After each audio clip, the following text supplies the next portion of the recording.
morning. Welcome to Village in Motion. Today is Thursday, May 18th, 2017.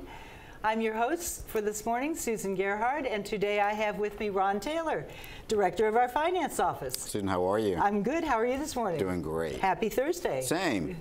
And what would you like to talk about this morning? Yeah, the big thing for the finance department right now is really our revenue cycle and our revenue operations.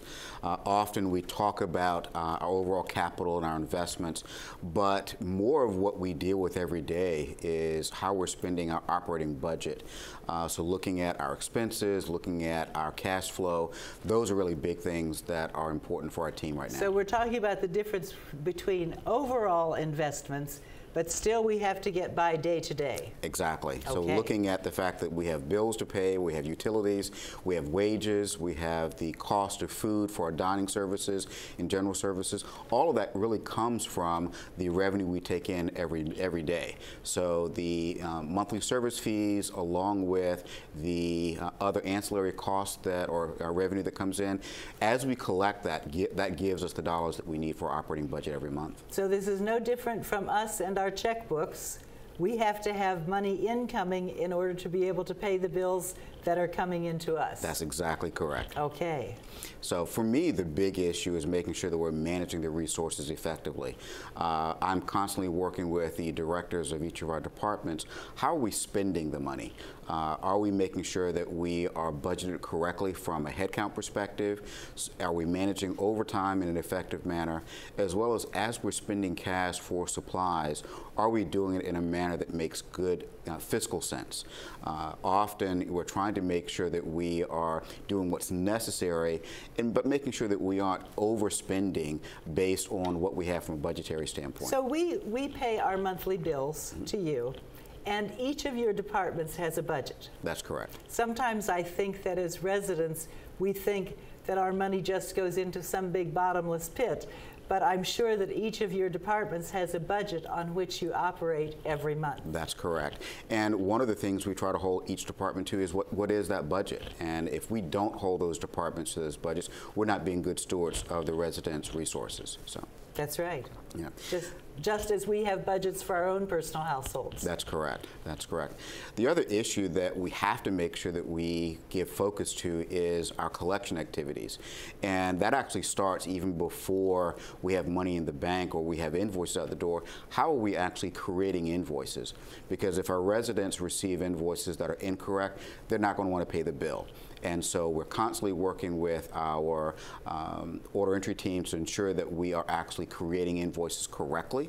And then from there, delivering those in a timely manner, making sure our residents don't have questions or issues about the invoice, and then trying to promote a fast turnaround on the actual invoice payment. So our invoices are created by your office? Actually, invoices are created by Erickson's corporate office in Baltimore. The corporate office. And they're pushed to us each month. So our invoices include what we have in our individual apartments and the various other areas, whether it's dining services that may add individual costs for extras, beauty shops, the stores, all of those are put into a computer system and go electronically to Baltimore, and the invoices are created there. That's correct. So we call those other fees ancillary fees. Okay. And they really relate to anything outside of the normal living expenses for our residents. So we look at that, and it includes your rehabilitation services. It includes the salon, any additional meals that come through, home support. All of those things add on to that invoice. And so often I try to make sure our residents understand where those charges initiate, but also that's where our residents must go if they have a billing dispute relating to those charges. So we receive those fees about those invoices about the 9th or 10th of the month. Correct. And if I look at that and say, no, this isn't mine, I should not come running down to your office.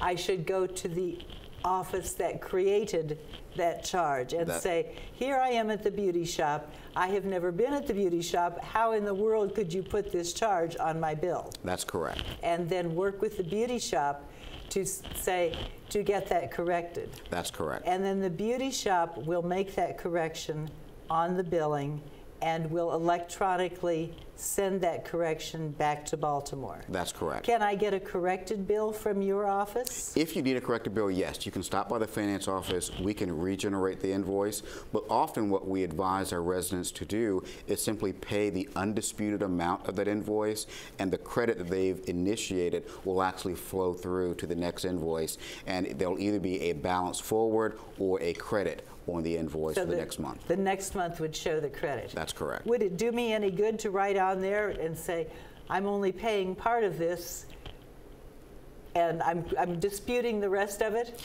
That really wouldn't be necessary, and the reason for that, when a payment is made, if you write a check and put it in the boxes in each of our neighborhoods, or you drop your payment off to the finance office, or if you just send it in, it's going to an external bank that's actually going to process that. So there's not going to be anyone that actually reads what you write. So nobody, it's not going to go any place where somebody cares. That's correct. It's just, it's kind of like, I think back many years ago, my husband was paying off his college loans, and he would write his check, and he would send it in. He says, boy, they're going to be happy to receive that. And I tried to say, Jim, I don't think anybody cares. It's just a person in a bank.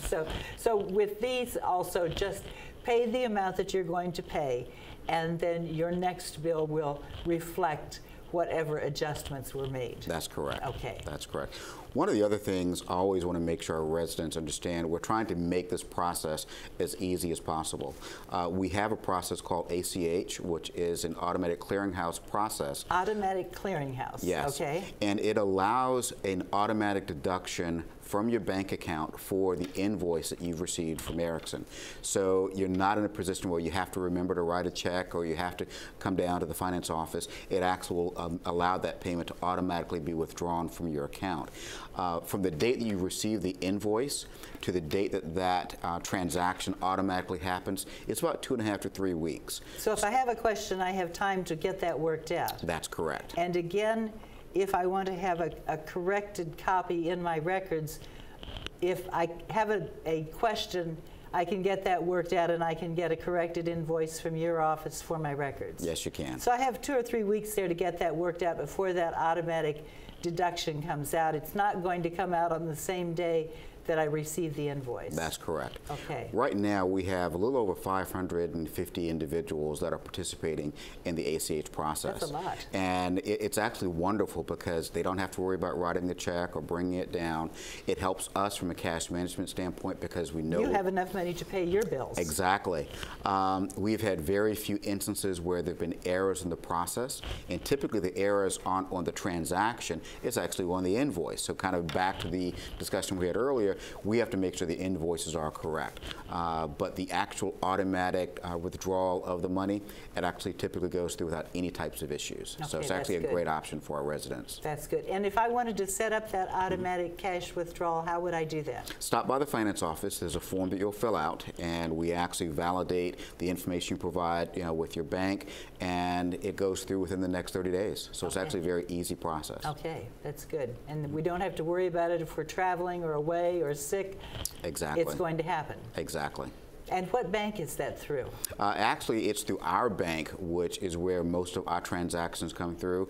And we are in the process of changing banks, but that process will not actually change as we go through that. We won't have to do anything when you Not at all. change banks. That's correct. Okay, that's good to know. Yes. Okay. Yep. Good. So the important part is that as long as we pay our bills on time, you have enough money to pay your bills on time, which means that we will have all the services that we're paying for. Exactly. Right. Well, that makes good sense. Yes. Yes. Good.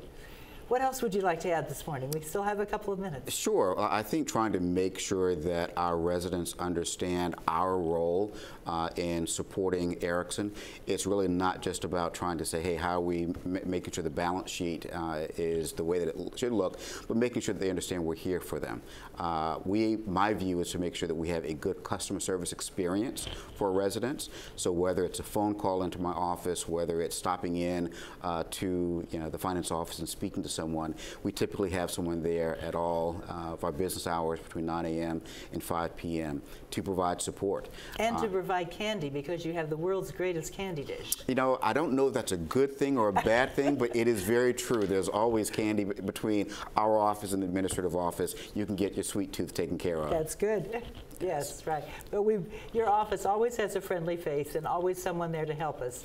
And we appreciate that. I have a great staff, so I'm very glad that it's noticed, and we always are trying to make sure we're providing needed support. That's good, good. Well, thank you for joining us this morning. Thank you for the update, and thank you for reminding us that you can't operate if we don't do our part. Very true. And getting our bills paid. Very true. Well, thank you for the opportunity. And we look forward to seeing you next month. Yes. Okay, thank you so much. And we'll be back with another segment. And meanwhile, we have a video roll in here, and this one is titled Spring and Flowers. So enjoy it. And we'll be back with another segment.